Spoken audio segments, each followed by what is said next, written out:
Hello students, respiratory emission के part 16 के अंदर हम एक और डिजीज पढ़ेंगे, एक्यूट रेस्पिरेटरी फेलियर। क्या होती है डिजीज, सिम्टम्स, कॉजेज, पैथोफिजियोलॉजी, क्या इसका ट्रीटमेंट किया जाता है, कौन कौन से इन्वेस्टिगेशन करते हैं, ये सभी पॉइंट आज के लेक्चर में हम लोग डिस्कस करेंगे। तो चलिए आज का लेक्चर शुरू करते हैं। अदर जो वीडियोज हैं उनकी लिंक मैंने डिस्क्रिप्शन में एज ए प्लेलिस्ट डाल रखी है, आप लोग चाहें तो उन्हें चेक कर सकते हैं।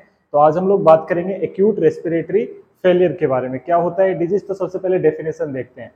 तो एक्यूट का मतलब होता है ऑन सडन, अचानक से कोई डिजीज कंडीशन डेवलप हो जाना, वो कंडीशन कहलाती है एक्यूट कंडीशन।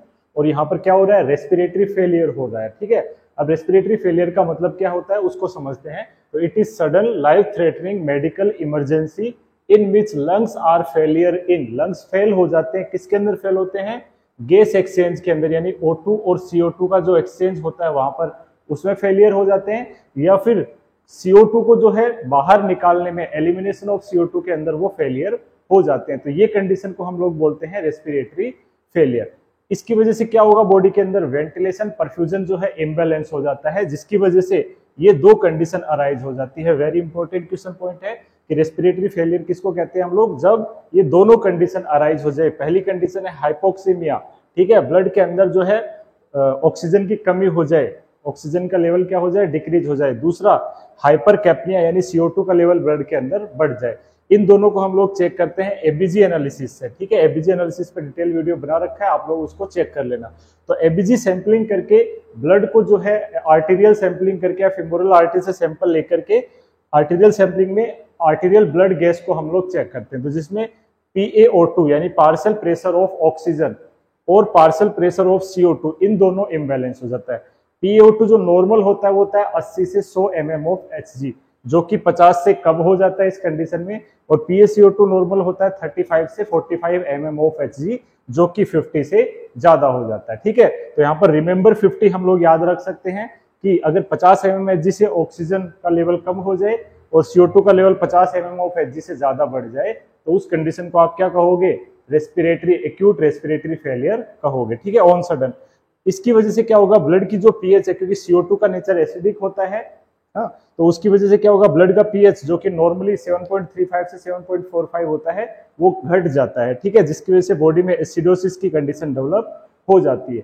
तो ये होता है acute respiratory failure. It means दो चीजें याद रखनी है, गैस एक्सचेंज में फेलियर होना और दूसरा CO2 एलिमिनेशन में फेलियर होना, जिसकी वजह से हाइपोक्सीमिया डेवलप हो जाता है और हाइपर कैप्निया डेवलप हो जाता है। इसको किससे देखा जाता है, आर्टेरियल ब्लड गैस सैंपलिंग के थ्रू हम लोग देखते हैं, जिसमें रिमेंबर 50 हमें याद रखना है।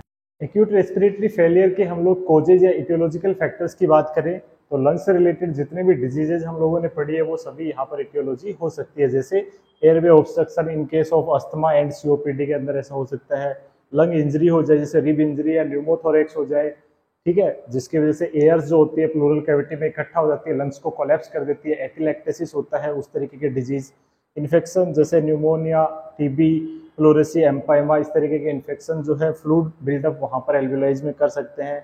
रेस्पिरेटरी डिस्ट्रेस जैसे कि सेप्सिस है, pulmonary oedema, pulmonary embolism and cystic fibrosis, ये सभी कंडीशन हो सकती है।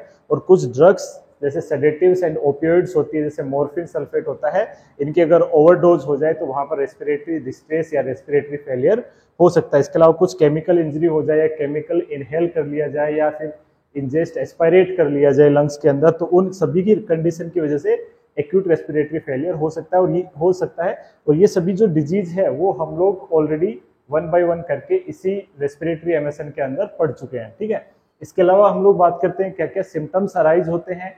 यहाँ पर तो कॉमन सिम्टम्स होंगे जो कि रेस्पिरेटरी डिस्ट्रेस से रिलेटेड होंगे। और जो पिछला लेक्चर हमने रेस्पिरेटरी डिस्ट्रेस सिंड्रोम पढ़ा है उसके जैसे ही सिमिलर सिम्टम्स दिखाई देंगे, जैसे डिस्निया, SOB, पर्सन कंफ्यूजन, क्योंकि ऑक्सीजन का लेवल लो होगा और CO2 का लेवल बढ़ने की वजह से जो सिम्टम्स अराइज होंगे वही सब सिम्टम्स आएंगे। साइनोसिस हो जाएगा, ठीक है, रेस्टलेसनेस होगा, रैपिड ब्रीथिंग, ठीक है, टेकिनिया, टेकिकार्डिया हो जाएगा, हाइपोक्सीमिया यानी ऑक्सीजन की कमी हो जाएगी ब्लड के अंदर, हाइपर कैप्निया यानी CO2 की लेवल जो है वो बढ़ जाता है, O2 कम हो जाता है। ठीक है, इसके अलावा पीएच जो होता है, क्योंकि वहां पर एसिडोसिस डेवलप होता है इसलिए पीएच कम हो जाता है। अल्टर्ड लेवल ऑफ कॉन्शियसनेस होने लग जाता है, पर्सन कंफ्यूजन, लिथार्जी, ड्राउजीनेस की तरफ जाता है, फटीग और वीकनेस जैसे सिम्टम्स भी अराइज होते हैं। एक्यूट रेस्पिरेटरी फेलियर की हम लोग पैथोफिजियोलॉजी देखते हैं। तो किसी भी इटियोलॉजिकल कोज जो कि हमने अभी पढ़े थे, जैसे इन्फेक्टिव कोज हो सकता है, ऑब्स्ट्रक्टिव कोज हो सकता है, किसी भी कारण की वजह से दो चेंजेस आते हैं। पहला कि लंग्स जो होते हैं गैस एक्सचेंज यानी ऑक्सीजन CO2 के एक्सचेंज को फेलियर हो जाते हैं। दूसरा failure in CO2 elimination, CO2 बाहर नहीं जा पाती है, ठीक है। जैसे COPD के केस में CO2 एलिमिनेशन नहीं हो पाता है, या फिर अदर कोजेज है, या फिर गैस एक्सचेंज फेलियर जैसे पल्मोनरी एडिमा हो जाए, उस कंडीशन के अंदर ऐसा डेवलप हो सकता है, ठीक है, जिसकी वजह से ब्लड के अंदर ऑक्सीजन का लेवल जो है कम हो जाएगा, हाइपोक्सीमिया, और CO2 का लेवल जो है इंक्रीज हो जाता है, जिसको हम लोग ABG एनालिसिस से असेस करते हैं, जिसमें partial pressure of oxygen 50 mmHg से ज्यादा मिलता है, जो कि नॉर्मली 80 से 100 होता है, ठीक है। और इस टाइप के रेस्पिरेटरी फेलियर को हम लोग बोलते हैं टाइप 1 रेस्पिरेटरी फेलियर बोलते हैं। दूसरा PaCO2 का लेवल जो कि नॉर्मली 35 से 45 mmHg होता है, जो कि 50 से ज्यादा हो जाता है, और इस टाइप के रेस्पिरेटरी फेलियर को हम लोग बोलते हैं टाइप 2 रेस्पिरेटरी फेलियर, ठीक है। अब इन वजह से क्या होगा, ब्लड pH जो होगा वो डिक्रीज हो जाता है, क्योंकि CO2 बढ़ रहा है और CO2 का नेचर एसिडिक होता है, जिसकी वजह से जो सिम्टम्स अभी हमने पढ़े वो अराइज होने लग जाते हैं, और इस तरीके से एक्यूट रेस्पिरेटरी फेलियर हो जाता है। तो ये पैथोफिजियोलॉजी होता है। अब इस डिजीज को कैसे डायग्नोज किया जाए, कैसे इन्वेस्टिगेट किया जाए, तो जो भी सबसे पहले है फिजिकल एग्जामिनेशन और हिस्ट्री के थ्रू हम लोग पता करते हैं कि कौन सी डिजीज की वजह से एक्यूट रेस्पिरेटरी फेलियर उसको हो रहा है। हो सकता है उसको अस्थमा है, या पल्मोनरी एडिमा है, या रेस्पिरेटरी डिस्ट्रेस सिंड्रोम है, या न्यूमोथोरेक्स है, क्या कंडीशन की वजह से ये डिजीज अराइज हो रहा है, ये कंडीशन अराइज हो रही है, ठीक है। तो उसका हम लोग पता लगाते हैं, ठीक है। उसके बाद में ABG एनालिसिस करते हैं। ABG एनालिसिस के अंदर oxygen, partial pressure of oxygen, CO2 और pH का हम लोग पता लगाते हैं, जिससे पता लग जाता है कि एसिडोसिस डेवलप हुआ या नहीं हुआ। देन चेस्ट एक्सरे और CT स्कैन के थ्रू जो है हम लोग किसी तरीके की एबनॉर्मलिटी जैसे प्लूरल इफ्यूजन है तो उसका पता लगा सकते हैं, या फिर पल्मोनरी एडिमा डेवलप हुआ है, या न्यूमोथोरेक्स डेवलप हुआ है, एटेलेक्टेसिस डेवलप हुआ है, उनको हम लोग उन कंडीशन को इनके द्वारा हम लोग डायग्नोज कर सकते हैं और उससे कोरिलेट किया जा सकता है। तो इन सभी इन्वेस्टिगेशन से एक्यूट रेस्पिरेटरी फेलियर को हम लोग पता लगा सकते हैं।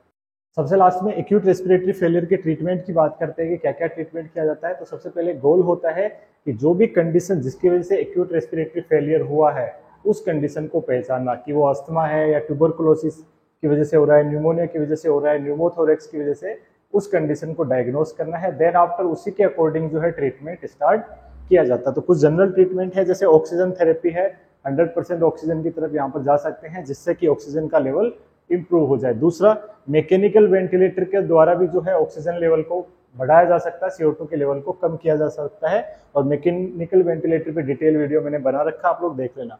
इसमें जनरली मोस्ट कॉमनली 3 टाइप के मोड्स जो है यूज करे जाते हैं। पॉजिटिव एंड एक्सपिरेटरी प्रेशर, जो कि एल्विलाइज के कोलैप्स को प्रिवेंट करता है। क्वेश्चन पूछा हुआ है एग्जाम के अंदर कि पैप मोड का क्या यूज होता है, एल्विलाइज को जो है कोलैप्स होने से ये प्रिवेंट करता है। इसके अलावा CPAP यानी कंटिन्यूअस पॉजिटिव एयरवे प्रेशर, और BiPAP यानी by level positive airway pressure, जो कि नॉन इन्वेजिव मोड्स होते हैं वेंटिलेटर के। इसको मैंने डिटेल से एक्सप्लेन किया है, आप लोग वो वीडियो जरूर देख लेना, ठीक है। ये प्रिवेंट करते हैं पल्मोनरी एडिमा की कंडीशन को, यानी एल्विलाइज के अंदर फ्लूइड एक्यूमुलेशन को प्रिवेंट करना, तो इन दोनों मोड्स को जो है यूज किया जाता है। और एल्विलाई को कोलैप्स होने से बचाना है तो इन दोनों इस मोड्स का यूज किया जा सकता है। इसके अलावा ब्रोंकोडायलेटर्स का यूज कर सकते हैं वहां पर, अगर पर्सन को COPD है, अस्थमेटिक है, तो कुछ ब्रोंकोडायलेटर्स है जो कि यूज करे जा सकते हैं। और ब्रोंकोडायलेटर्स पर मैंने रेस्पिरेटरी फार्माकोलॉजी पार्ट 1 में डिटेल से वीडियो बना रखा है, आप लोग देख लेना। जैसे कि उसमें मैंने बताया था short acting beta agonist use करे जाते हैं, जैसे साल्ब्यूटामोल, एल्ब्यूट्रोल वगैरह आता है। इसके अलावा लॉन्ग एक्टिंग बीटा एगोनिस्ट जैसे टर्ब्यूटलिन वगैरह आता है।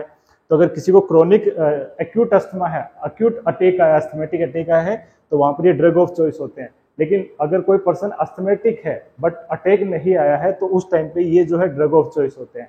इसके अलावा जेंथिल्स होते हैं, जैसे मिथाइल जेंथिल भी इन्हें बोला जाता है, जैसे थियोफाइलिन, एमिनोफाइलिन, इनको भी एज ए ब्रोंकोडायलेटर यूज किया जाता है।